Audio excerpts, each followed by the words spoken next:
Mumbai airport पर आज शिवसेना के कार्यकर्ताओं ने तोड़फोड़ की। एयरपोर्ट का संचालन कर रहे अडानी ग्रुप के बोर्ड को इन कार्यकर्ताओं ने लाठी डंडों से तोड़ा। उनका कहना है कि छत्रपति शिवाजी महाराज का नाम यहां से हटा दिया गया है और वहां पर अडानी का बोर्ड लगा दिया गया है और इसलिए वो काफी नाराज है। हमारे साथ हमारे सहयोगी सोहित मिश्रा हैं। सोहित, क्या ये पूरा मामला है? क्या इस जगह पर पहले बोर्ड लगा हुआ था नया, या वास्तव में जहां भी वो बोर्ड लगा था उसे हटाकर अडानी लिख दिया गया है?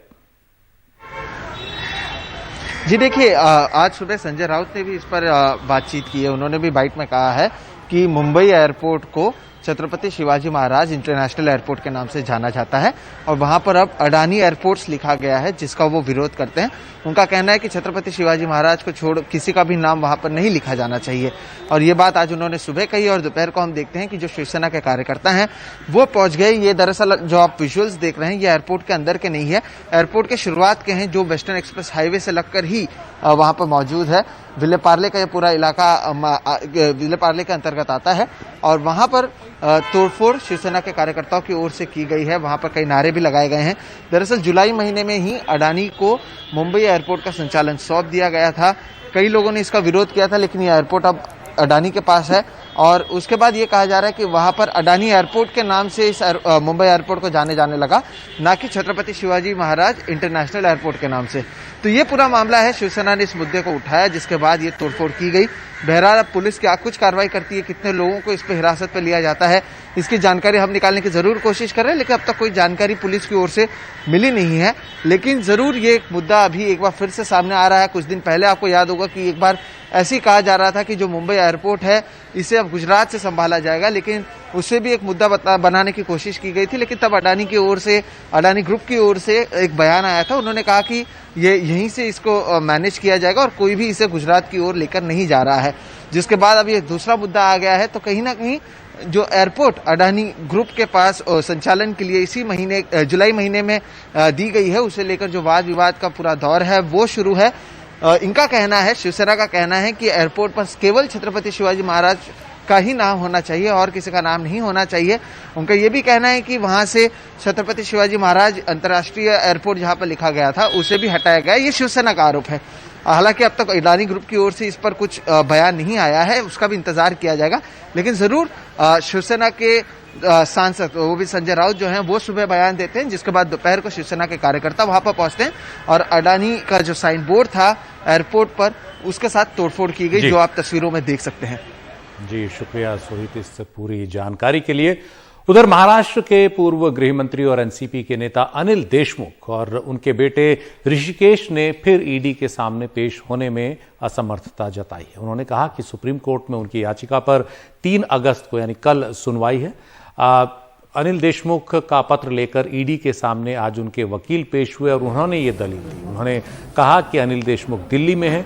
देशमुख ने पत्र में लिखा कि जैसे ही 30 जुलाई को कोर्ट ने 3 अगस्त की तारीख दी, ईडी ने सोमवार को समन जारी कर दिया, सोमवार के लिए समन जारी कर दिया, यानी उससे एक दिन पहले। उधर उनके बेटे ऋषिकेश ने कहा कि ईडी चाहे तो फोन के जरिए या वीडियो के जरिए इलेक्ट्रॉनिकली पूछताछ कर सकती है।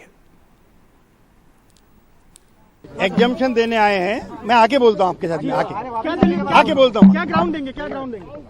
कल मैटर है सुप्रीम कोर्ट में और सुनवाई कल है वहाँ। हाँ। देशमुख जी मुंबई में है, बाहर है? दिल्ली में। पिछले दिनों ममता बनर्जी के दिल्ली दौरे से जो चर्चाएं शुरू हुई, विपक्ष के लामबंद होने की, उन चर्चाओं को और आगे बढ़ा रहे हैं आज आरजेडी अध्यक्ष लालू प्रसाद यादव और समाजवादी पार्टी के नेता मुलायम सिंह यादव की मुलाकात। इस मुलाकात के बाद लालू यादव ने कहा कि वो मुलायम सिंह यादव का हालचाल जानने आए थे। उन्होंने कहा कि गांव, गरीब और किसानों को लेकर दोनों की विचारधारा एक जैसी है। लालू यादव ने कहा कि आज देश को पूंजीवाद की नहीं बल्कि समाजवाद की जरूरत है।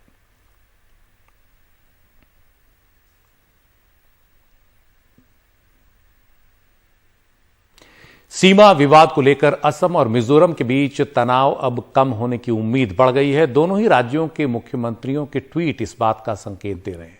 केंद्रीय गृह मंत्री अमित शाह के बीच बचाव में आने के बाद दोनों राज्यों के मुख्यमंत्रियों के बयानों में भी नरमी आई है। मिजोरम ने असम के मुख्यमंत्री हिमंत बिस्व शर्मा का नाम एफआईआर से हटा दिया है और उधर असम ने मिजोरम के राज्यसभा सांसद का नाम एफआईआर से हटा दिया है।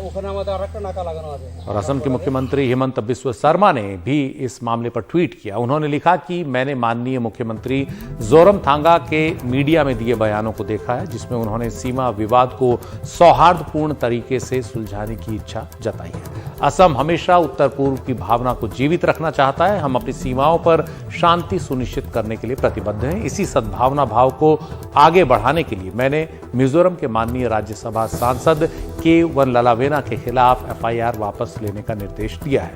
हालांकि अन्य आरोपी पुलिस अधिकारियों के खिलाफ मामले चलते रहेंगे। और इस पर ज्यादा जानकारी दे रहे हैं हमारे सहयोगी रत्नदीप। ये जो टकरार हुई है, ये टकरार इस बार जिस तरह से हुई है वो सबको चौंका देने वाली एक टकरार थी। जो लोग जानकार हैं इन मामलों के वो भी थोड़े शॉक्ड हो गए जिस तरह से एस्केलेशन हुई। या पिछले सोमवार को जो वायलेंस हुई बॉर्डर में और जिसमें असम के 6 पुलिसकर्मी मारे गए थे, 45 से भी ज्यादा लोग उसमें जख्मी हुए थे असम साइड में। मिजोरम में भी 8 से 10 लोग जख्मी हुए थे। और इस पूरे मामले को इसके बाद हमने जो देखा है कि पिछले एक हफ्ते में बहुत ज्यादा स्टैंड ऑफ बढ़ता दिखा।